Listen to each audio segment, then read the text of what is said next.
বিশেষ রাজনৈতিক দলের স্বার্থে গাঁও পঞ্চায়েতের ডিলিমিটেশন। জেলা কংগ্রেস সভাপতির কুশপুতুল পোড়ানোর নিন্দা, ধিক্কার ধলাই কংগ্রেসের। সদ্য প্রকাশিত গাঁও পঞ্চায়েতের ডিলিমিটেশন প্রক্রিয়া অনেক ত্রুটিপূর্ণ রয়েছে। এই মতেই জনগণের ব্যাপক অসুবিধা হবে। তাই কোনো অবস্থায় এই অযৌক্তিক ডিলিমিটেশন মেনে নেওয়া যায় না। বিশেষ করে রাজনৈতিক দলের সুবিধার জন্য গাঁও পঞ্চায়েত এলাকা ডিলিমিটেশন করা হয়েছে বলে অভিযোগ তুললেন নরসিংপুর ব্লক কংগ্রেস সংখ্যালঘু বিভাগের চেয়ারম্যান আমির হোসেন লস্কর।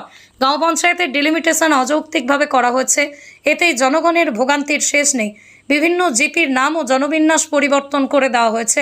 এদিন ব্লক কংগ্রেস কর্মকর্তারা বলেন যে জনগণকে অন্ধকারে রেখে মন গড়া ডিলিমিটেশন মেনে নেওয়া যায় না। তীব্র প্রতিবাদ জানিয়ে তারা বলেন এ নিয়ে জেলা কংগ্রেস যে পদক্ষেপ নেবে তাতেই নরসিংপুর ব্লক কংগ্রেসের বিভিন্ন শাখা সংগঠন তীব্র গণতান্ত্রিক আন্দোলন গড়ে তুলতে পিছপা হবে না।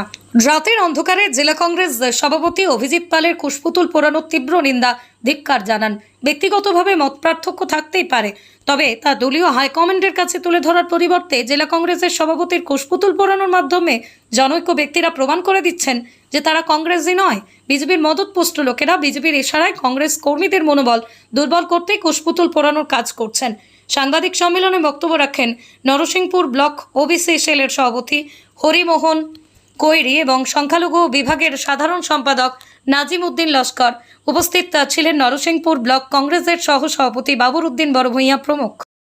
আজকে আমরা এখানে নরসিংপুর ব্লক কংগ্রেসের বিভিন্ন পদাধিকারীরা সাংবাদিক সম্মেলনের মাধ্যমে দুইটি বিষয়, গুরুত্বপূর্ণ বিষয় আপনাদের সম্মুখে তুলে ধরার চেষ্টা করছি।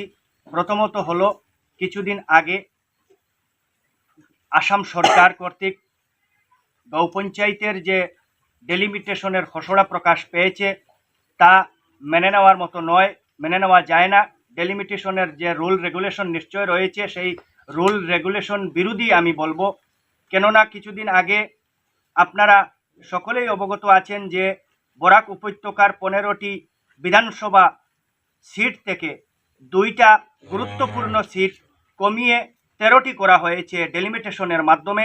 সেটাও ছিল এক অযৌক্তিক ডেলিমিটেশন।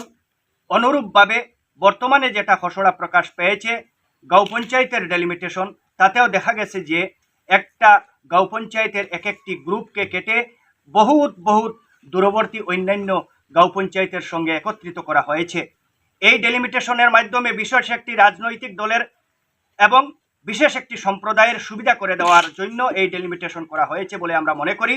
আগামী দিনে ভারতীয় জাতীয় কংগ্রেস দলের পক্ষ থেকে ডেলিমিটেশন নিয়ে যে পদক্ষেপ নেওয়া হবে আমরা সাদরে গ্রহণ করে এবং এই ডেলিমিটেশনকে প্রত্যাহার করতে যা কিছু করতে হয় আমরা করতে প্রস্তুত রয়েছি। 2 নম্বর হলো, রাতের অন্ধকারে কে বা কাহারা জেলা কংগ্রেস সভাপতি সম্মানীয় অভিজিৎ পাল মহাশয়ের কুশপুতুল দাহ করছেন যারা, তারা আর যাই হোক কংগ্রেস কর্মী হতে পারেন না। কারণ কংগ্রেস একটি সংবিধান বা দলের একটা রুল রেগুলেশন রয়েছে। সেই রুল রেগুলেশন মতে একজন সিটিং জেলা কংগ্রেস সভাপতির এভাবে কুশপুতুল দাহ করা যায় না, তাহা দল বিরোধী কার্যকলাপের মধ্যে পড়ে। জেলা কংগ্রেস সভাপতি অনতিবিলম্বে এই সমস্ত কর্মীর বিরুদ্ধে অ্যাকশন নেওয়ার জন্য আমরা আবেদন জানাই ওনার কাছে। কারণ এই অপসংস্কৃতির মাধ্যমে, কুশপুতুল দাহ প্রক্রিয়ার মাধ্যমে দলাই এলাকায় যে সমস্ত কংগ্রেস কর্মকর্তারা রয়েছেন, কংগ্রেস কর্মীরা রয়েছেন, কংগ্রেস ভোটাররা রয়েছেন, তাদের মনোবল ভেঙে দেওয়ার চেষ্টা করা হচ্ছে। এটা বিজেপির চক্রান্ত হতে পারে, কিংবা তো যারা এই কুশপুতুল দাহ প্রক্রিয়ার সঙ্গে জড়িত রয়েছেন তারা সরাসরি বিজেপির লোক বলে আমরা মনে করি এবং এই প্রক্রিয়ার তীব্র ভাষায় আমরা নিন্দা এবং ধিক্কার জানাই।